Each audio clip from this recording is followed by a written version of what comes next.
Halo teman-teman semua, perkenalkan nama saya Aulia Rahmatul Musafiro dengan NIM 43040230064. Nah, jadi di sini saya akan menjelaskan apa sih pendekatan thread itu. Nah, pastinya teman-teman semua mungkin ada yang memang belum tahu apa itu pendekatan thread atau bahkan memang sudah tahu nih. Nah, maka dari itu teman-teman simak video berikutnya ya. Nah, jadi apa sih itu pendekatan thread? Nah, pendekatan thread dalam psikologi kepribadian adalah teori yang menekankan bahwa setiap individu memiliki sifat atau karakteristik yang stabil dan konsisten dari waktu ke waktu. Nah, thread ini membentuk dasar perilaku, pikiran, dan emosi seseorang. Nah, jadi teman-teman, siapa sih tokoh yang ada di dalam teori pendekatan thread ini? Nah, jadi tokoh yang ada di dalam teori thread ini, yang pertama ada Heinz Eysenck, yaitu mengembangkan teori kepribadian berdasarkan 3 dimensi.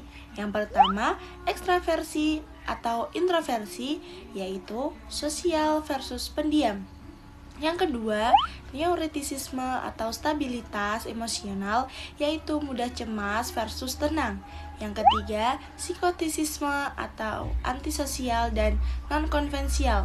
Lalu yang kedua ada tokoh Raymond Cattell. Jadi Raymond Cattell ini membedakan antara surface traits yang terlihat dan sources traits atau dasar. Nah, dia juga menyusun 16 personality factors atau 16 PF, seperti kehangatan, dominasi, keberanian sosial, hingga keterbukaan terhadap perubahan.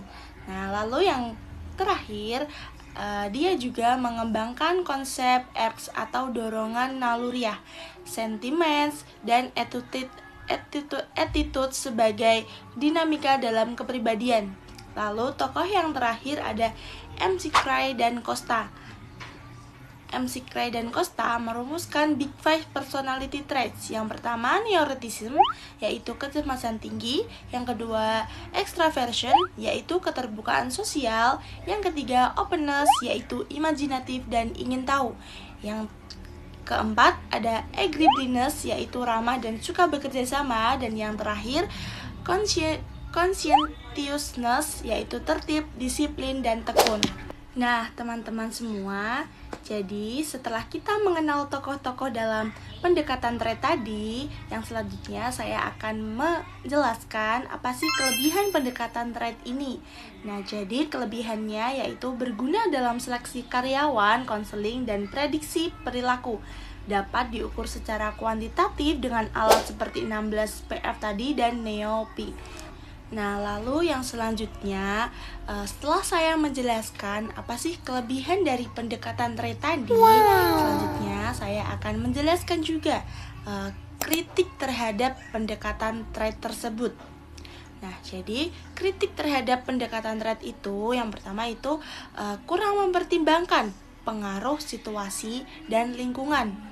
Lalu yang kedua, beberapa aspek penting seperti religiusitas, kejujuran, dan daya tarik seksual tidak tercakup dalam teori. Lalu yang ketiga, model Big Five dianggap deskriptif, bukan penjelasan menyeluruh terhadap kepribadian manusia. Nah, jadi teman-teman semua, kesimpulannya, pendekatan thread ini membantu kita memahami kepribadian secara lebih ilmiah, meskipun memiliki keterbatasan.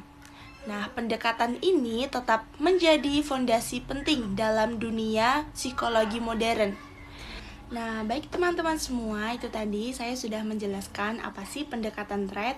Terima kasih teman-teman sudah menyimak sampai akhir. Semoga penjelasan tadi bisa menambah pengetahuan dan jadi bekal bermanfaat buat teman-teman semua.